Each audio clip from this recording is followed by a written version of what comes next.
Assalamualaikum warahmatullahi wabarakatuh. Assalamualaikum Waalaikumsalam warahmatullahi wabarakatuh.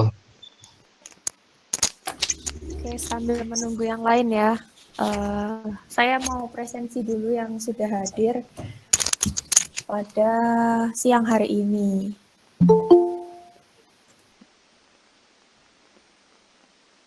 Susiana, sudah? Susiana? Teguh? Oke, Teguh ada ya. Umi? Hadir, Bu. Oke. Tri Pujianti? Hadir, Bu. Baby? Hadir, Bu. Aulia? Ibu. Aulia ada ya. Terus apa mana lagi?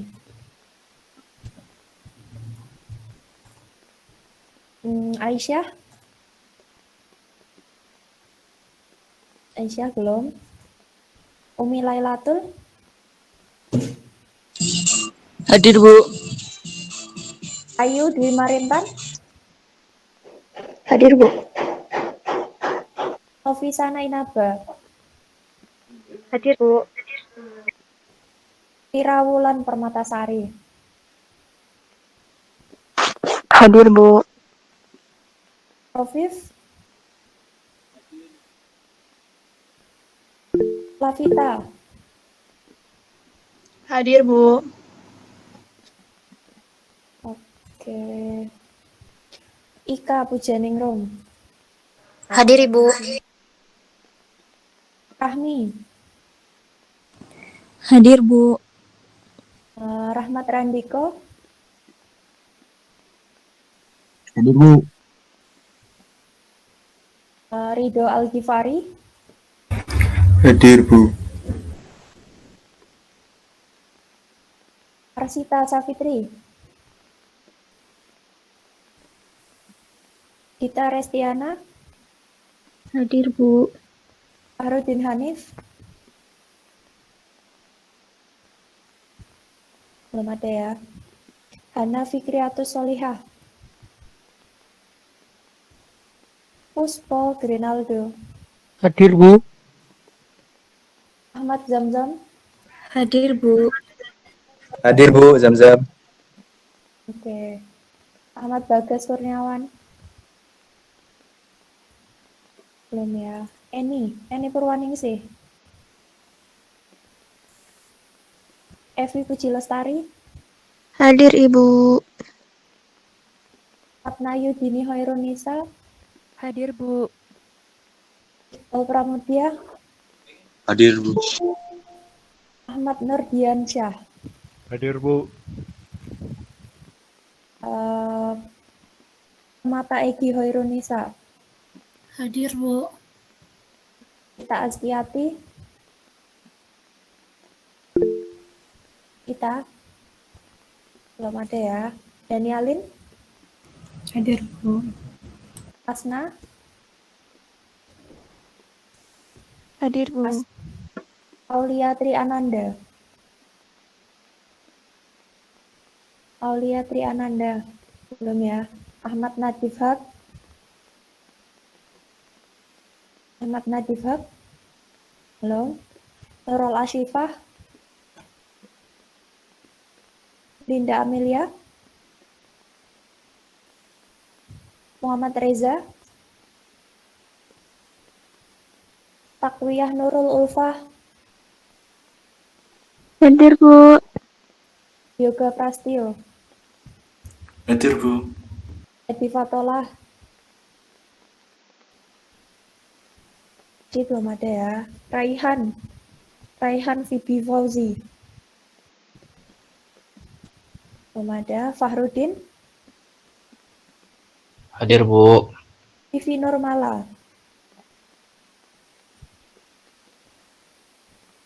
Muhammad Naufal Diaul Haq? Belum ada. Aida Marisa Boruregar?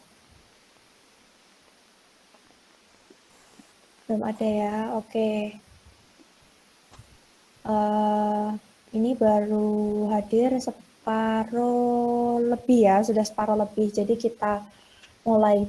Susi sama Rofif sudah ada ya, sebentar. Susiana ada, sama Rofif ada.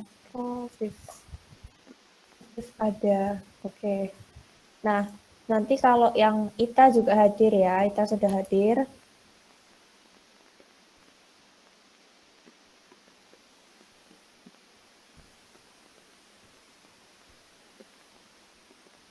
Nanti kalau yang belum presensi, maksudnya saya belum panggil dan belum ada di sini nanti, tapi kemudian menyusul untuk gabung di Google Meet, silahkan bisa di list aja di grup WA, nanti akan saya masukkan, begitu. Aulia juga hadir. Aulia Tri Ananda. Jadi nanti disampaikan ke temannya yang belum hadir dan kemudian merasa belum saya panggil namanya, nanti bisa di list aja di grup WhatsApp. Dan merasa hadir gitu ya, dan merasa hadir pada siang hari ini, entah nanti gabungnya jam 13.20 atau jam nanti gitu ya, nanti bisa di list di grup WhatsApp sambil capture screenshot, sambil men-screenshot Google Meet kita pada hari ini. Oke teman-teman, terima kasih semuanya sudah berkenan hadir di kuliah kita setelah UTS, di kuliah Sosiologi Komunikasi. Ya Allah, sampai jadi bodoh ini saya. Di kuliah Sosiologi Komunikasi pada kesempatan siang hari ini, semoga teman-teman ibadahnya lancar dan puasa semua, bagi yang puasa, yang laki-laki dan juga yang perempuan yang puasa, semoga ibadahnya lancar selama Ramadan ini nanti, begitu. Nah, kesempatan kali ini saya mau berbagi mengenai konstruksi sosial media massa. Ada yang tahu nggak sebelumnya konstruksi sosial media massa itu seperti apa dari slide yang sudah saya share tadi?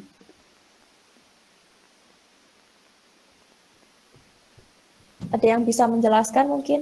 Tadi kan saya sudah men-share slide pada hari ini di grup WhatsApp, kemudian teman-teman barangkali bisa membaca lebih dulu gitu, terus mau menerangkan ke teman-temannya mengenai konstruksi sosial media massa itu seperti apa. Aida Marisa masuk ya. Oke. Vivi masuk. Ayo, biar nggak ngantuk.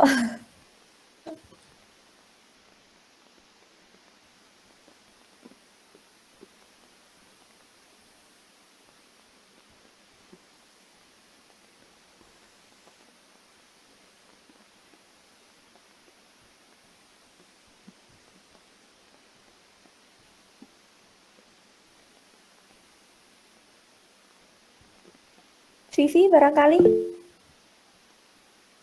Oke, Nurul.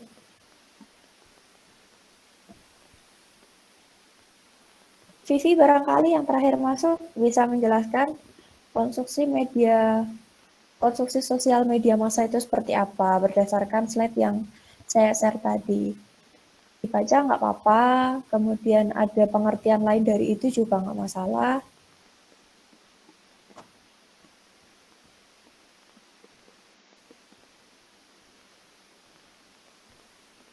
Atau Aida?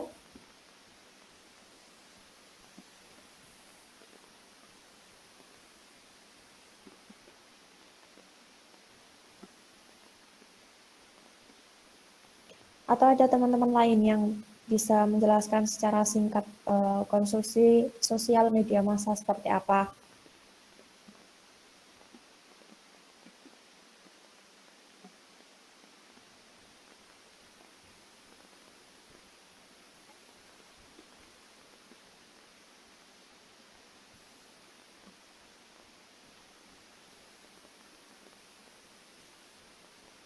Rido?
Mohon maaf ya, tadi itu sinyalnya kayaknya loss. Saya mau pakai data saja karena sepertinya sinyal WiFi di sini nggak stabil. Jadi saya mau pakai tethering dulu sebentar. Terima kasih Dani sudah mengingatkan. Tadi saya sampai mana ya? Sampai pertanyaan konstruksi sosial media massa, Bu.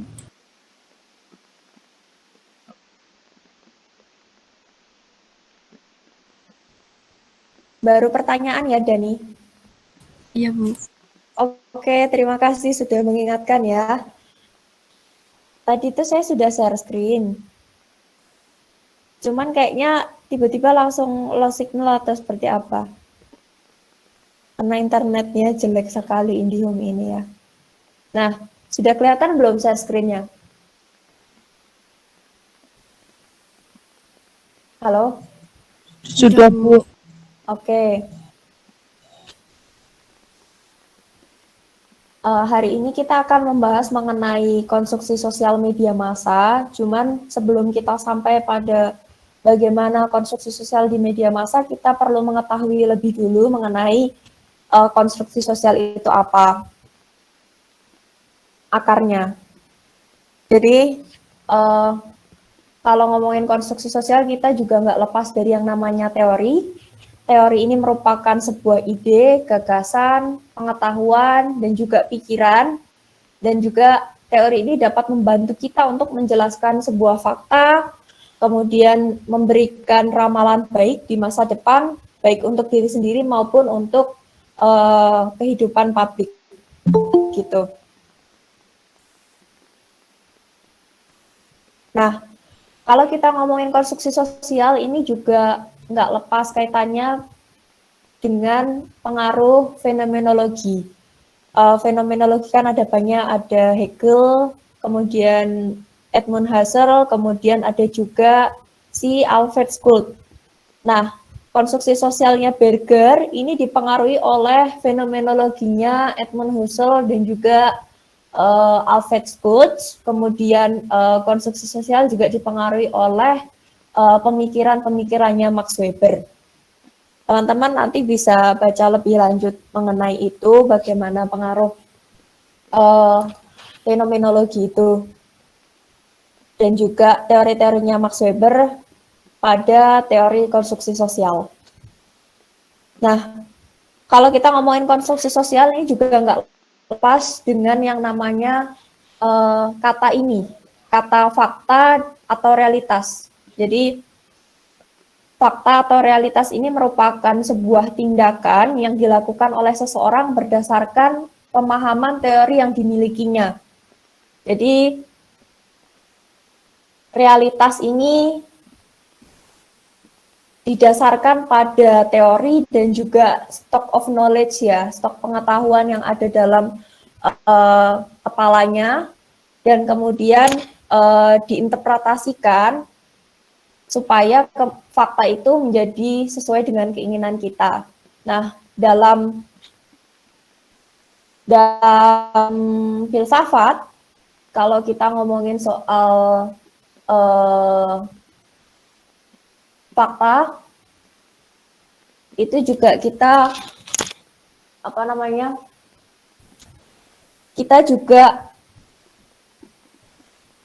saya jadi teringat dengan bagaimana empirisme dan juga rasionalisme ya. Kalau ditarik dalam filsafat ya, bagaimana empirisme dan rasionalisme masing-masing saling tarik-menarik. Empirisme mengatakan bahwa fakta itu berdasarkan apa yang dilihat oleh panca indera, kemudian rasionalisme mengatakan bahwa fakta itu berdasarkan apa yang ada dalam pikiran mereka. Itu perdebatan mengenai empirisme dan rasionalisme itu merupakan perdebatan panjang di dunia filsafat dan kemudian itu mempengaruhi juga dalam pemikiran ilmu-ilmu sosial. Nah, fakta ada dua. Yang pertama ada fakta subjektif dan juga fakta objektif. Cuman nanti si Berger, Peter L. Berger dan juga Luhmann sendiri mengatakan bahwa fakta itu ada tiga, atau realitas itu dibagi menjadi tiga. Yang pertama ada realitas subjektif, kemudian ada juga realitas objektif, dan yang ketiga ada realitas simbolis.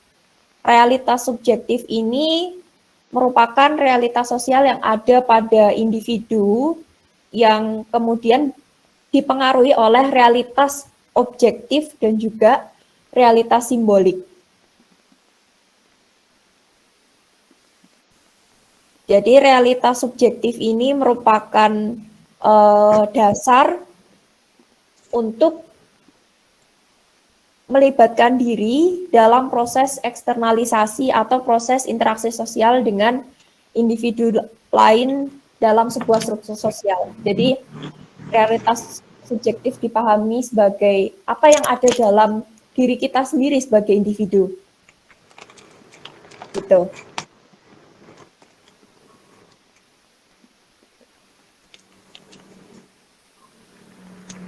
Yang kedua ada realitas objektif.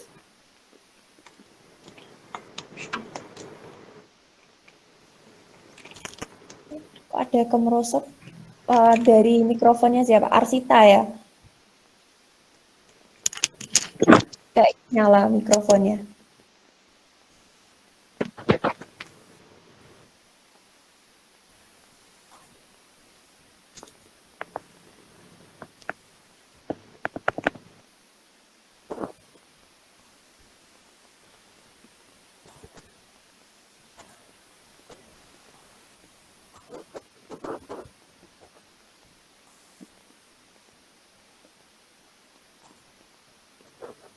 Oke, kita tadi sampai pada realitas objektif ya. Realitas objektif ini merupakan suatu kompleksitas definisi yang di dalamnya sebenarnya ada gejala-gejala sosial, kemudian tindakan, tingkah laku yang terjadi dalam kehidupan sehari-hari yang sering dihadapi oleh individu sebagai fakta. Jadi realitas objektif itu apa yang ada di luar diri kita sebagai manusia.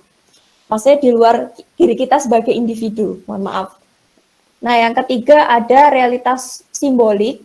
Realitas simbolik ini merupakan bentuk-bentuk simbolik dari realitas objektif yang umumnya diketahui oleh umum ya, diketahui oleh masyarakat umum, seperti misalnya karya seni, kemudian fiksi, kemudian berita-berita yang ada di media. Itu realitas menurut Berger dan juga Luckman. Ini sepertinya Bumur salah nulis. Luckman ya. Kalau di Indonesia mungkin Lukman, tapi di sana dianggapnya sebagai Luckman.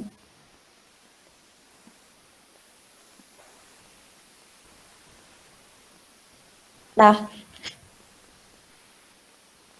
dari tiga realitas tersebut terdapat dialektika yang kemudian melalui proses yang namanya internalisasi, objektifikasi, dan juga eksternalisasi.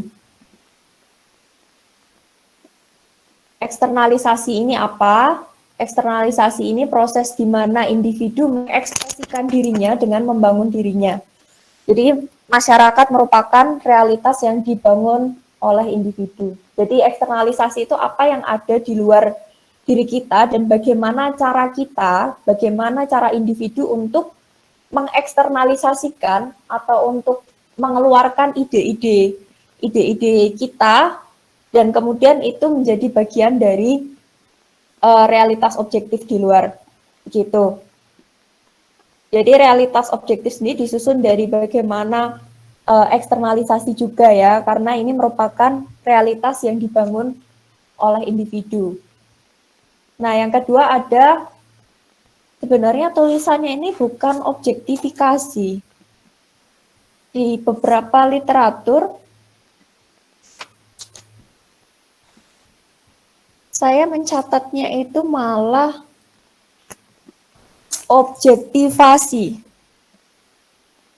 Bentar, pulpenku tipu. Objektivasi.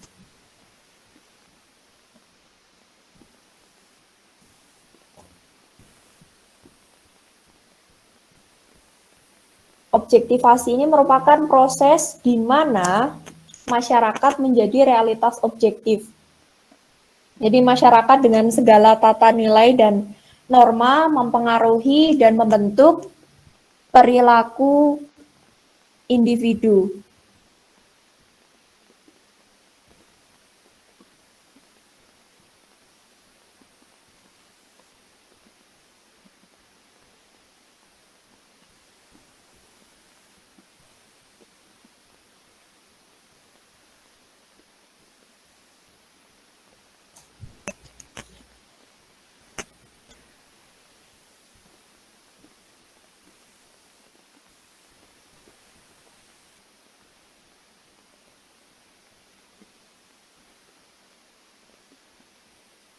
Yang ketiga ada internalisasi. Internalisasi ini merupakan proses di mana masyarakat diserap oleh individu. Jadi bagaimana kita memahami realitas yang ada di luar sana untuk kemudian diserap kembali oleh kita sebagai individu dan kemudian kita pelajari dan kemudian dari hasil internalisasi itu mungkin kita bisa mengeksternalisasikannya lagi menjadi sesuatu yang baru lagi gitu. Jadi kayak ini tuh eksternalisasi, kemudian objektivasi dan juga internalisasi ini seperti apa ya? Seperti jaring-jaring yang saling berkaitan ya. Kalau kita menginternalisasi, kemudian setelah kita mendapat apa yang kita dapat dari luar, kemudian kita kita mengeksternalisasi lagi itu prosesnya seperti itu.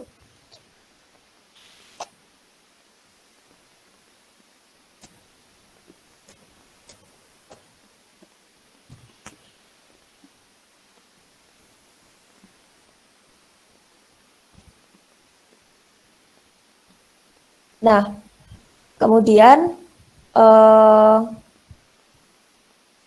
konstruksi sosial ini juga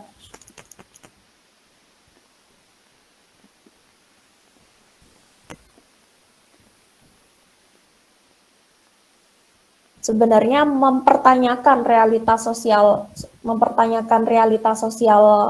tertentu ya dari hasil internalisasi, kemudian eksternalisasi itu tadi, karena dari internalisasi kita kemudian berpikir dan kemudian apakah kemudian nanti yang keluar dari kita itu nanti membentuk konstruksi sosial baru.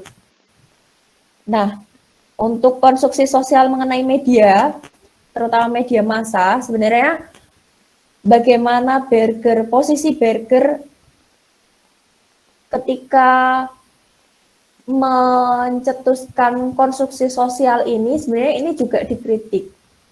Menurut beberapa literatur, teori konstruksi sosialnya Berger ini sudah tidak lagi relevan diterapkan dalam konsep media karena saat itu Berger posisinya ada di Amerika. Dia memang orang Austria, kemudian dia melakukan migrasi ke Amerika, tetapi saat itu perkembangan media-media di Amerika tidak sesignifikan sekarang ini. Jadi kemudian dia mendapat kritikan saat itu dan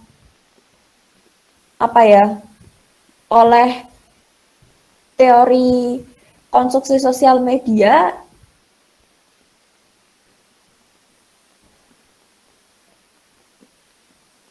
dianggapnya sudah tidak relevan lagi di situ.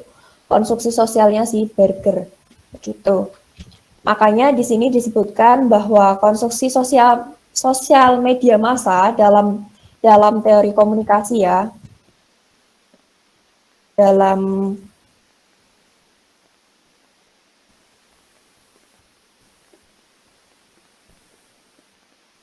ini mengoreksi konstruksi sosial atas realitas Berger dan juga Luhmann.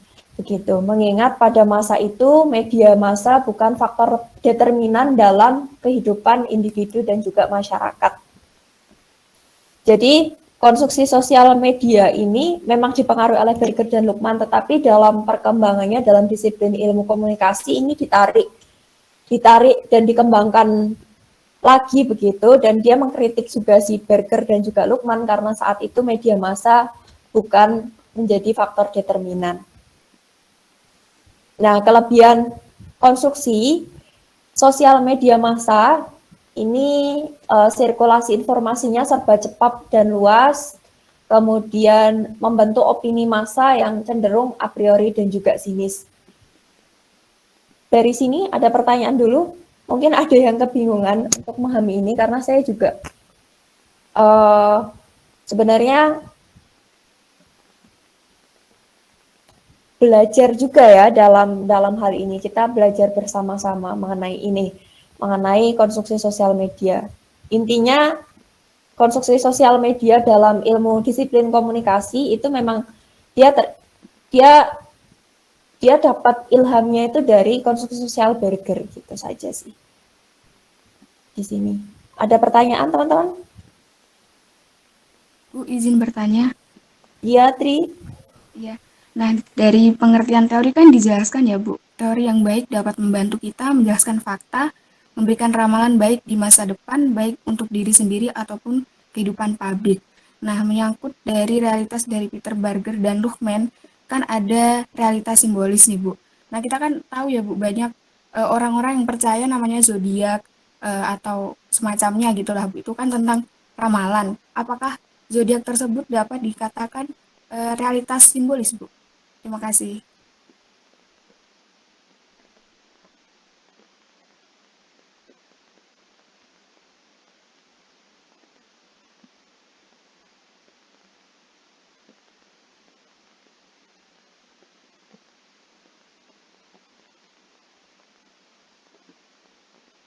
Ya, terima kasih, Tri.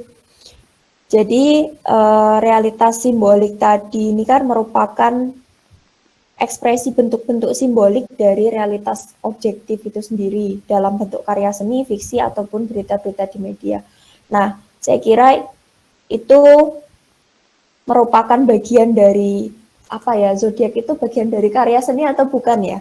Atau bagian dari produk yang dilakukan dari manusia juga sih. Dan itu merupakan realitas simbolik juga, karena itu simbol ya. Kemudian kita jadi tahu zodiak apa, kemudian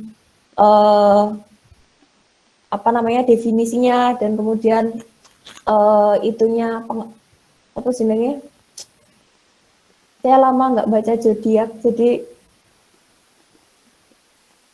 kalau zodiak ini seperti apa, kalau zodiak itu seperti apa. Jadi itu bagian dari realitas simbolik juga saya kira. Terima kasih, Tri. Baik, terima kasih, Bu.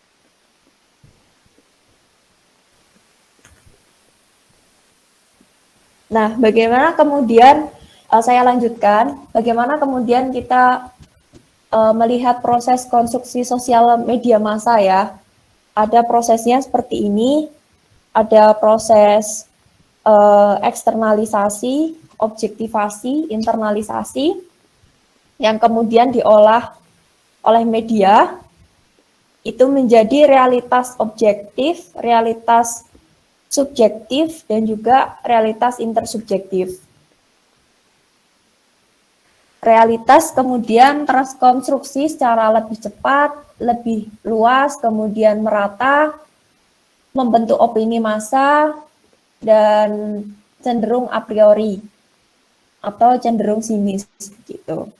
Ini proses konstruksi sosial media massa. Tentu ini kemudian berkembang ya, bagannya nggak kok mutlak seperti ini begitu, tapi juga mengalami perkembangan. Cuman memang di bukunya si Burhan Bumin memang proses konstruksi sosial media massa itu juga masih dijelaskan seperti ini. Sebagaimana si bagan ini menjelaskan gitu. Nah, bagaimana tahapan untuk konstruksi sosial media massa? Kalau kemarin teman-teman sepertinya 2 minggu yang lalu ada yang tanya ya, apa yang membedakan konstruksi sosial media massa dengan agenda setting dan juga framing. Kemudian dijawab bahwa konstruksi sosial media massa ini ditentukan oleh bagaimana ekonomi politik media. Jawabannya bisa betul juga seperti itu, tetapi yang jelas konstruksi sosial ini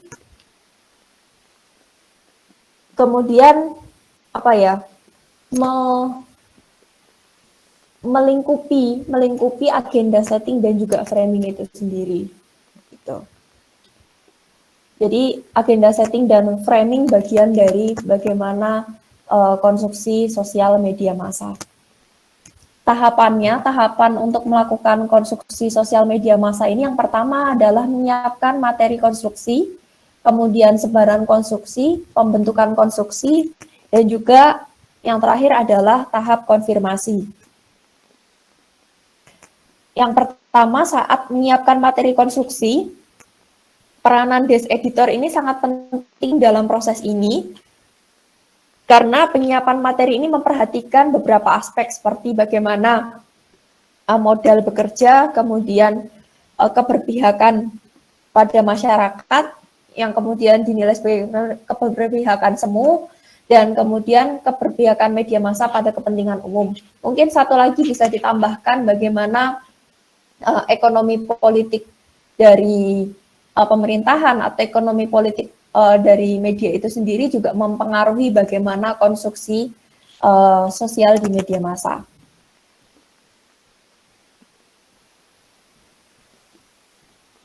Sebaran konstruksinya ini sifatnya real time atau saat itu juga disiarkan secara live dalam hitungan jam, hari, minggu, bulan, dan seterusnya. Sedangkan prinsip utamanya semua informasi ini harus sampai dengan cepat, tepat sesuai dengan agenda media kepada pembaca.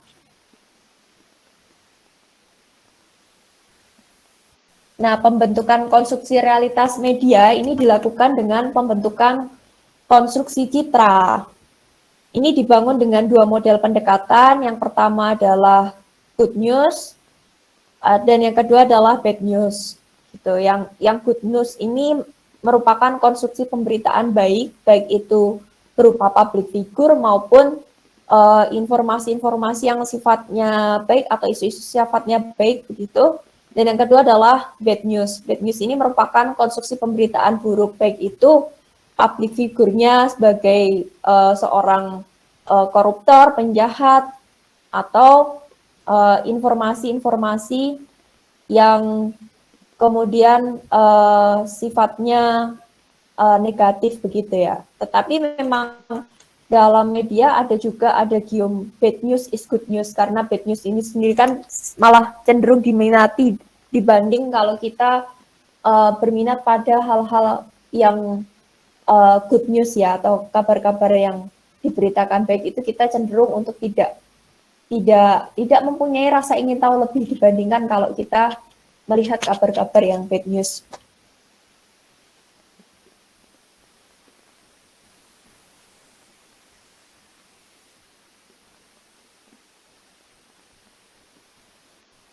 Nah, yang terakhir adalah proses konfirmasi, tahapan dalam konstruksi sosial media massa. Konfirmasi ini diartikan sebagai sebuah hubungan timbal balik antara media massa dan juga pemirsanya.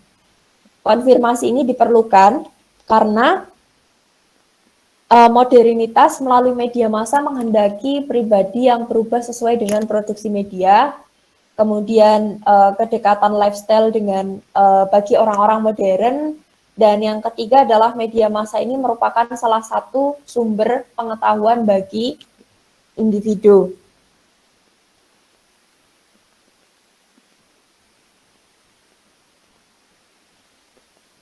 Nah, itu dia tahapan dari bagaimana konstruksi sosial di media massa.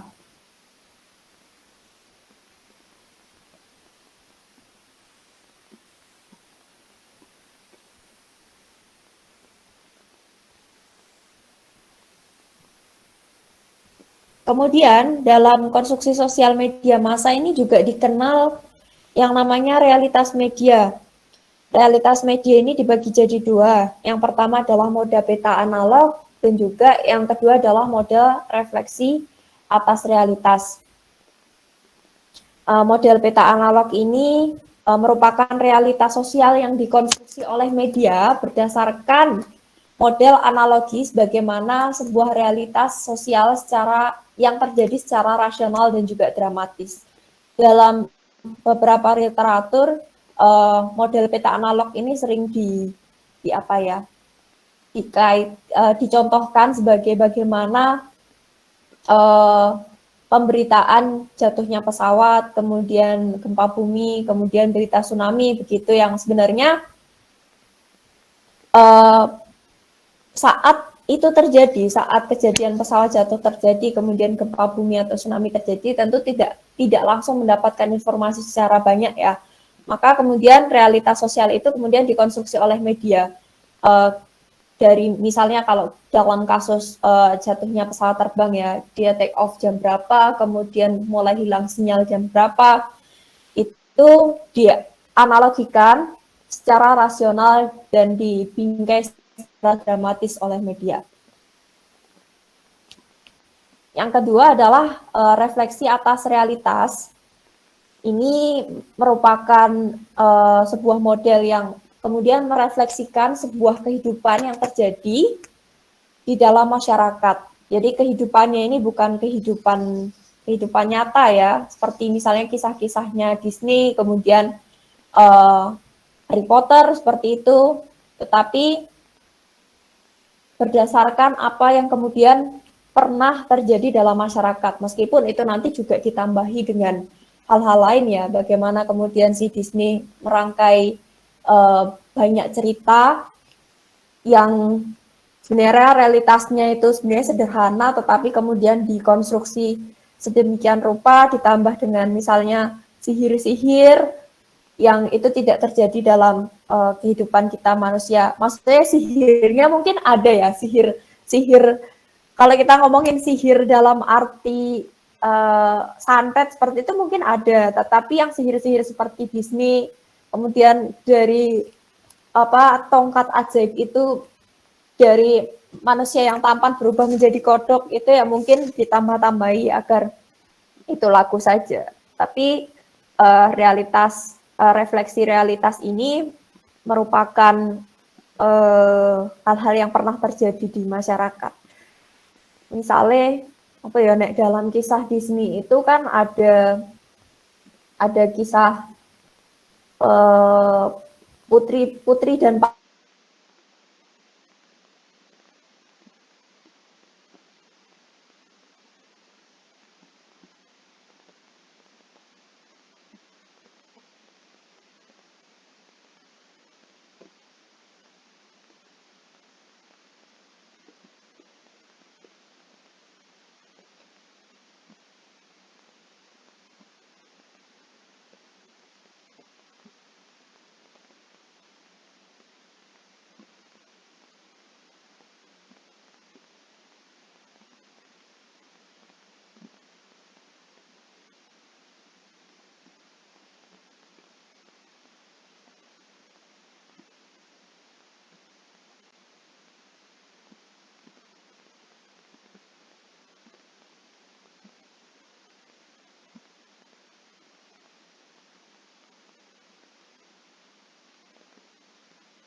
mengambil beberapa sumber referensi ya, baik itu sumber referensi yang di luar negeri maupun sumber referensi yang ada di Indonesia, dan kemudian membaca konstruksi sosial di media massa secara lebih jelas gitu di buku Sosiologi Komunikasi yang dulu pernah saya bagikan. sumber daftar pustakanya ya.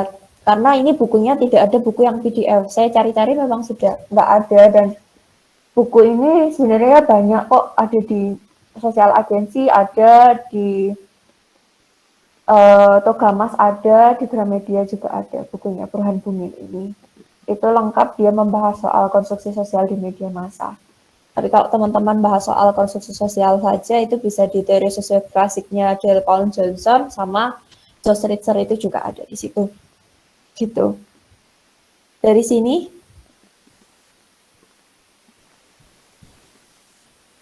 ada yang ingin ditanyakan?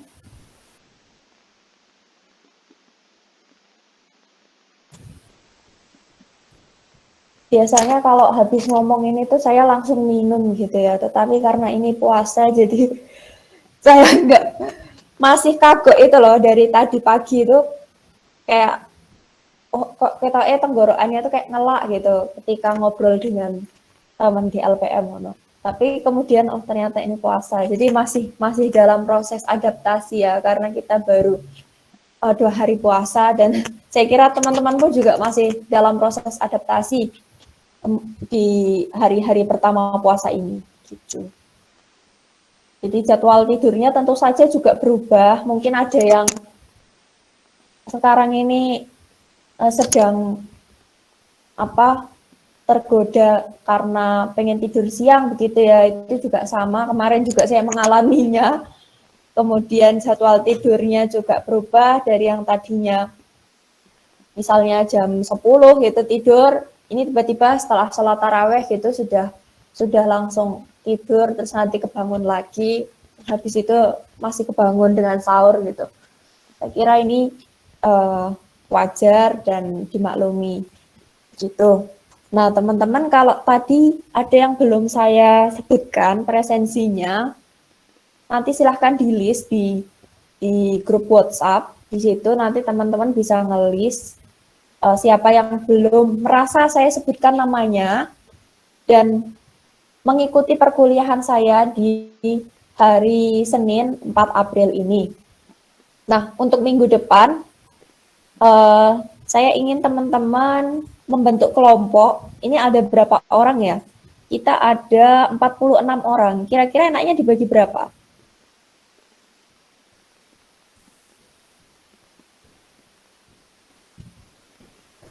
5, 6. Kalau misalnya 46 dibagi 6 berapa tuh? Dibagi 5 aja, Bu. Dibagi 5. Tapi materinya tuh masih sisa 6 ya? 1, 2, 3, 4, 5, 6. 46 bagi 6. 7 ya. Kalau dibagi 5 itu 9 orang. Kita bagi 6 saja ya. Karena masih ada beberapa materi, ada masyarakat cyber, kemudian efek komunikasi, literasi digital, komunikasi antar budaya, etika komunikasi, media sosial, dan juga perilaku pengguna medsos gitu. Ada beberapa materi, sebenarnya ini ada slide show-nya ini ada, nanti akan saya share untuk membantu teman-teman mempelajari lebih lanjut mengenai ini. Cuman yang masih menjadi PR saya adalah memberikan pertanyaan pemantik untuk diskusi di setiap kelompok ya. Misalnya soal masyarakat cyber ini.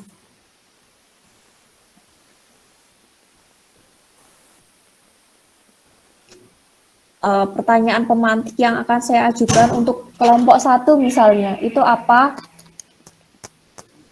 Itu belum saya temukan. Jadi mungkin setelah ini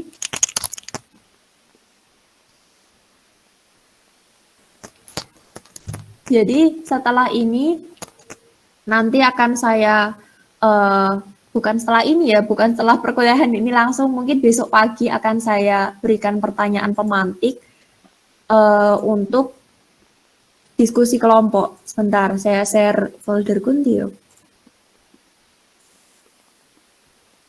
Nah, ada beberapa materi yang belum kita bahas soal masyarakat cyber, efek komunikasi, literasi digital, komunikasi antar budaya, etika komunikasi, kemudian media sosial dan perilaku pengguna. Saya ingin ini didiskusikan di masing-masing kelompok. Misalnya masyarakat cyber ini kelompok 1, efek komunikasi kelompok 2, dan seterusnya. Kemudian dari masing-masing tema itu nanti bisa dipresentasikan. Tapi bukan berdasarkan ini saja ya, bukan berdasarkan slideshow-nya ini saja ya. Nanti akan saya bagi ini. Nanti bisa dipresentasikan apa yang kemudian menjadi jawaban dari pertanyaan pemantik saya, begitu. Nah, pertanyaan pemantiknya akan saya share besok itu, insya Allah. Besok itu hari Selasa ya, besok hari Selasa atau besok hari Rabu. Kemudian untuk minggu depan, itu langsung presentasi, misalnya masyarakat cyber itu kelompok 1, langsung presentasi saja apa yang menjadi jawaban dari pertanyaan pemantik saya, begitu. Dari sini masih ada yang belum dipahami?